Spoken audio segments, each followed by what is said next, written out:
Welcome back to part 2 of geometric sequences. At the end of this, you should be able to say, I can show that a sequence is geometric, find the formula for the general term, find a given term, and find if a given number is a term given a sequence of numbers. Okay, moving on to example 9. A geometric sequence has u sub 3 is 36, and u sub 7 is 29/16. So that means the third term is 36, the seventh term is 29/16. Find its general term, which is this formula here, right? So this is where I like to make a little chart to set this up so I can see this a little bit better. Okay, first term, second term, third term, fourth, fifth, sixth, and seventh. We know the third is 36, and we know that the seventh is 29/16.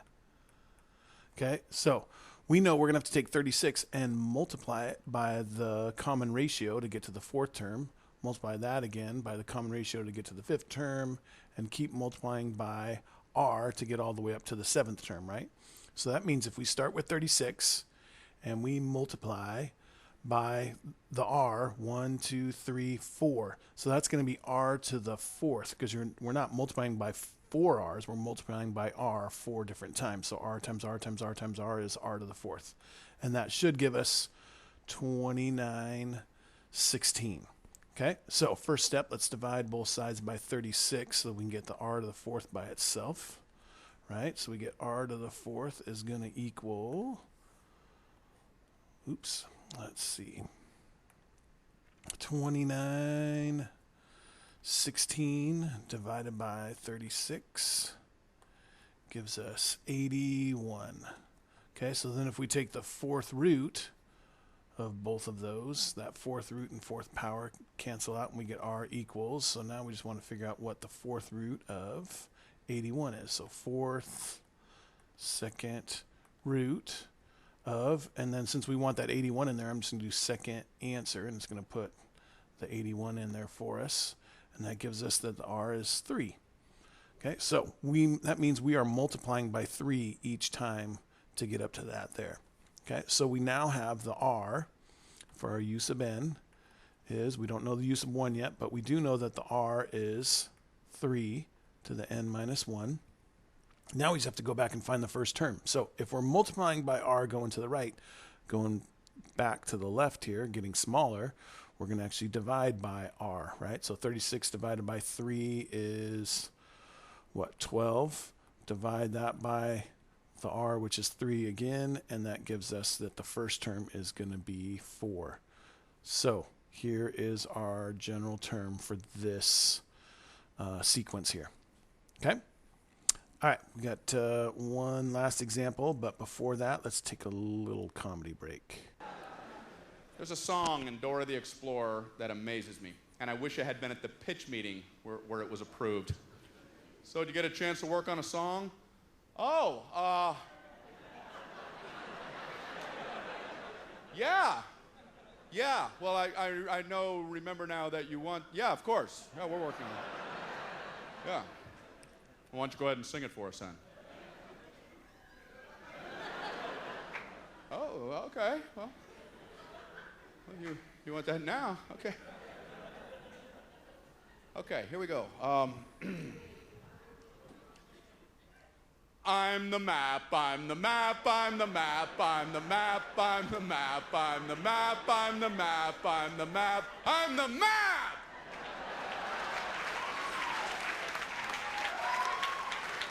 Okay. And which character would be singing this? Okay, last example here, example 10. Find the first term of the sequence here, which is less than 1. Okay, so let's figure out what our common ratio is. We already know the first term, right? So if we can, basically we want to know what this formula here is so that we can set it equal to 1 and then figure out what is going to make that less than 1. Okay, so to figure out our common ratio, if you'll remember, we take the second, this 30/72 divided by that, this divided by this divided by that, right? So 30/72 over 61/44, And that should be the same as 1536 over 3072, which should be the same as 768 divided by 1536, right? All these should be the same because it's a geometric sequence, right? So let's do this. Let's do the easy one. 768, easier one, divided by 1536, and that gives us 0.5. Basically, it's just halving each time. So remember, we want to come up with the rate, what you're multiplying by each time. So 0.5 is what our rate is going to be for this, the common ratio. Okay, so we now have enough for our U sub n formula. The first term is 6144. And our rate is 0.5, and that's all to the n minus 1. So there's our formula that we need. And now it's saying find out when this is going to be less than 1. So let's just take this formula here and set it equal to 1, right? So 6144, 0.5 to the n minus 1. So we've got to divide by 6144, both sides. And we get 0.5 to the n minus 1 equals whatever 1 divided by 6144 is, which that's going to be a weird number. 1 divided by 6144 gives us this really small decimal. Okay. Now, so we get 0.00016 right?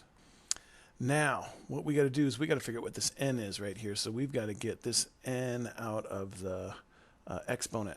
So if you'll remember back to Algebra 2, whenever you have your variable is in the exponent, we want to take the log. We want to use logarithms to figure this out. You can also do this on a table in your graphing calculator, but honestly, I think logs is a quicker way, and it's a little bit more efficient too. So anyway, so let's take the log of both sides. So we got log 0.0001626 equals log 0.5, right? That's a 0, sorry, of n minus 1. Now, once we've taken the log of both sides, this n minus 1 can come out front. So really, it's n minus 1 log 0.5 equals log 0.0. Oops.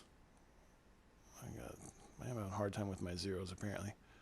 0.01626, right? So we want to get n by itself, so we want to divide both sides by log of 0.5. So we want to divide this by log 0.5, right? And that's going to tell us what n minus 1 equals. So in our calculator, we already have this 0.0016276, and it's rounded off, but it's way over here. So what we want to do is let's do this.